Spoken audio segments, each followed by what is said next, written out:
Cable బిల్లా ఎంత? 400 sir. Phone pay ఉందా? Scanner ఉంది మ్యామ్. అదే మీ ఆవిడ సంపాదిస్తుంటారు, మీరు వంట చేసి పెడుతుంటారు, అంతేగా? డబ్బులు కావాలా క్లారిటీ కావాలా? డబ్బులే కావాలి. మా ఇంట్లో సంపాదించేది ఆయన, వంట చేసేది నేను. క్లారిటీ కూడా ఇచ్చాను కదా. ఇంకొకటి, ల్యాప్టాప్ ముందు కూర్చోగానే ఏదో వర్క్ ఫ్రమ్ హోమ్ చేసేస్తున్నాను అనుకుంటున్నావేమో.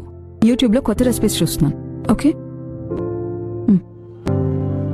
ఏమండి, అత్తయ్య గారి కోసం చీర కొన్నాను, ఎలా ఉందో చూడండి. మా అమ్మకి చీర ఇప్పుడెందుకు?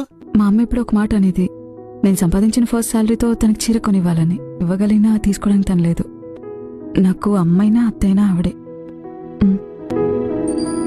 ప్రేమతో కొన్నావు కదా, బానే ఉంటుంది. ఆయన మా ఇంటికి వచ్చి రామగుడి మీద అరుస్తావేంటి నువ్వు?